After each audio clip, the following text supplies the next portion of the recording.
Mr. Charlie Munger has once said that those who keep learning will keep rising in life. Let's learn 10 more MCQs in this part 5 of 300 most important questions for the SEBI General Examination. So very good morning everyone. Welcome to iExamB. In the last question, which was related to management, that is, which program emphasize participative setting goals that are tangible, verifiable and measurable? So the answer is management by objective is the program which emphasize on the following. So basically management by objective is a process of setting objectives in the organization to give a sense of direction to the employees. Let's learn some more questions in this video. So the first question is related to your commerce and accountancy subject. As per the straight line method of depreciation, so depreciation ke there are some methods like SLM method, straight line method, WDV like written down value method. What is the per year depreciation charged? So we need to calculate the amount of depreciation that is to be charged per year. If the machine cost is 2 lakh rupees, useful life is 8 years and the residual amount will be 40,000 rupees. So the formula to calculate depreciation as per SLM, that is straight line method basis, is original cost, which is 2 lakhs, minus the residual value 40,000 divided by the useful life, which is 8 years and is given in the question. So इसका basic सा मतलब ये होता है कि वैसे तो हमको 2 लाख रुपीस को डेप्रिसिएट करना था over the period of 8 years, right? But we will be receiving some amount at the end of the 8th year as well, so we are deducting it, right? So technically we need to recover only 1,60,000 rupees over the period of 8 years. So 20,000 per year is the approximate amount of depreciation which will be charged to your profit and loss account. So 20,000, A option is the correct answer here. Next question is related to again your commerce and accountancy. Ind AS are notified by which of the following? So basically Ind AS are notified by the Ministry of Corporate Affairs, okay? Accounting standards are issued by the Institute of Chartered Accountants of India, but your Ind AS were notified by the Ministry of Corporate Affairs. So A is the correct choice here. Next is related to your costing subject. This is particularly related to the chapter marginal costing, which is very important chapter for your examination. Given the margin of safety is 40,000 units and the price volume ratio stands at 60%, we need to determine the profit amount when the revenue per unit is 4. So first of all, let's understand what is margin of safety. Say for example, if I started my business today, so first I need to struggle in order to reach the break even point, right? Pehle to I'll be in loss, then someday I'll reach my break even point, that is no profit, no loss zone. Now what I'll do, I'll try to earn profits, right? So the area after the break even point is nothing but margin of safety. So basically break even point tak I have covered my fixed cost. Now at margin of safety, I'll be enjoying profits. So in this question, margin of safety of 40,000 units is given. And we know the selling price per unit, which is 4 rupee. This is per unit. So the margin of safety sales in amount I can say is 1,60,000 rupees here. We need to calculate the amount of profit here.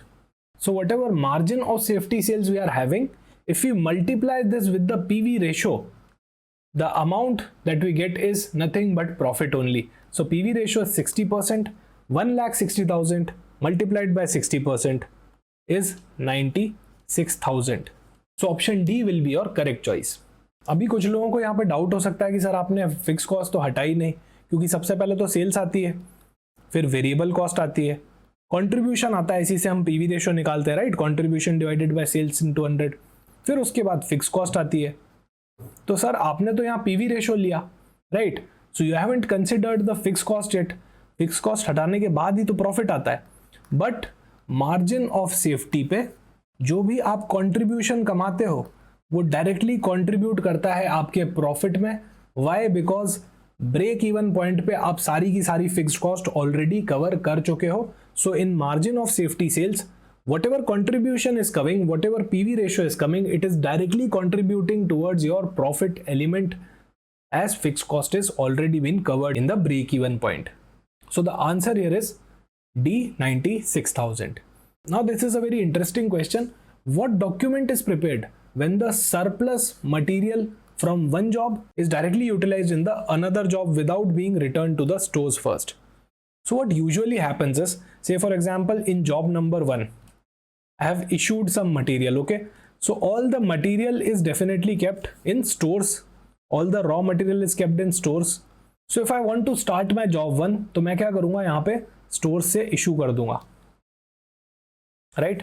And in case any excess material is there, then job 1 is required to transfer that excess material to stores again, right? But if in case job 1 directly transfers this excess material to job 2, then ऐसा नहीं है कि अपने आप job 1 से job 2 में transfer कर दिया, कोई रिकॉर्डिंग करने की जरूरत ही नहीं है. ऐसा नहीं होता. अकाउंटिंग, भले ही फाइनेंशियल अकाउंटिंग हो, भले ही कॉस्ट अकाउंटिंग हो, we must have to prepare some kind of documentary evidences, right? So that हम 10 साल बाद भी उसको देखें तो हमको पूरा ट्रांजेक्शन समझ में आ जाए, right? So in this case, for transferring the excess material from job 1 to job 2, we need to prepare material transfer note. Okay, so material transfer note is basically prepared when the materials are transferred from one job to another without going back into the general inventory, or we can say that stores, or we can say it बिना stores पे भेजे आपने एक job से दूसरी job पे transfer कर दिया, तो you need to prepare material transfer note here. Next question is related to your company law part. The auditor appointed under section 139, so this is from audit and auditors chapter, may be removed from his office before the expiry of his term. तो basically आपने एक auditor को appoint किया था, अभी आप उसको उसका टर्म कंप्लीट होने से पहले ही you are kind of removing him, right? So a special resolution तो definitely is required. What else is required apart from special resolution? So we need to obtain a prior approval of central government as well. So first a central government approval is required and then a special resolution is also required. Then only you can remove the existing auditor before his term. So B is the correct choice here. Next is, first board meeting of a company should be held within how many number of days as per the Companies Act. तो पहली board meeting आप कितने दिन में करोगे? तो 30 days के अंदर.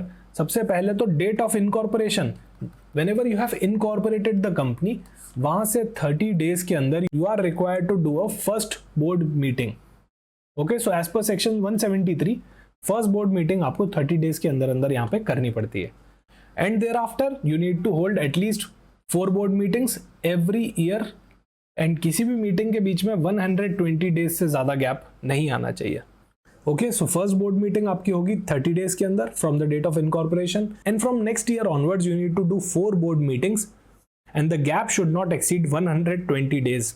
किन्हीं भी 2 मीटिंग्स के बीच में गैप 120 डेज से ज़्यादा नहीं होना चाहिए. Next question is related to your management subject. So the procedure of modifying the work content to give more meaning and employment to a job by involving the employee in planning, organizing and control of their work is termed as. So basically the organization is trying to give more meaning and enjoyment to the job by involving the employee in the planning, organization and control wala part is termed as. So basically here the organization is kind of enriching the job. So C is the correct choice, job enrichment. It is a technique wherein there's an increase in quality of the task associated with a certain job. So the increase in scope of the work is completely qualitative in work, and this usually involves a vertical promotion as well in work. So यहाँ पे C, job enrichment will be the correct choice. Next is again related to the management subject. Communication between 2 members of a project team from different functions. अच्छा, तो functions are totally different, right? तो एक employ तो finance में है, एक employ marketing में, सो ये फंक्शन 1 हो गया, ये फंक्शन 2 हो गया. इन दोनों के बीच में कम्युनिकेशन हो रहा है. लेवल ऑफ अथॉरिटी इनका सेम है, दोनों से फॉर एग्जांपल मैनेजर्स हैं.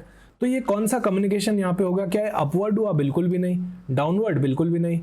ये लेटरल कम्युनिकेशन है, ना डायगोनल है ना ही क्रॉसवाइज है. This is lateral communication. Lateral communication को we also call as horizontal communication, right? ये हॉरिजॉन्टल ही तो हुआ, सेम लेवल पे 2 अलग अलग फंक्शंस के लोग आपस में इंटरेक्ट कर रहे हैं. So this is a kind of lateral communication. We also call it as horizontal communication. So C is the correct answer here.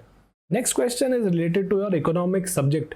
What is the impact of availability of close substitutes on elasticity of demand for a product? अगर आपके product के कोई close substitutes, यानी कि ऐसे product जो उसको replace कर दें, वो अवेलेबल हैं, तो ऐसे केस में इलास्टिसिटी ऑफ डिमांड पे क्या इम्पैक्ट आएगा? So basically elasticity of demand होता क्या है कि प्राइस के चेंज होने की वजह से डिमांड पे कितना इम्पैक्ट आ जाएगा, राइट? तो in case if the close substitutes are already there in the market, the moment you will change the price, the customer can also change the preference immediately. So this will make the demand more elastic. D will be the correct choice here, right? The availability of close substitutes makes the demand of a product more elastic. Why? Because the consumer can easily switch to alternatives, right? Say for example, अगर एक मैं pen बनाता हूँ, now ऐसे pen के बहुत सारे substitutes are there in the market, right? So the moment I will increase the price of this pen, the customer will immediately switch to any of the option from the substitutes. So this will make the demand more sensitive to the price change. Next and the last question for today is, what is the main change introduced by the SEBI regarding the listing time for specified securities post the public issue closure? तो यहाँ पे public issue के लिए specified securities में IPO के लिए क्या timing हो चुका है, अब क्या चेंज हो चुका है? So answer for this question is, आप लोग मुझे बताएंगे कमेंट सेक्शन में, and definitely we will be discussing this question in the next coming video. Thank you so much for watching this video. Join iExamB and prepare 50% faster. If you want to practice more questions, please see the link in the description box. And I wish you the very best for your preparation.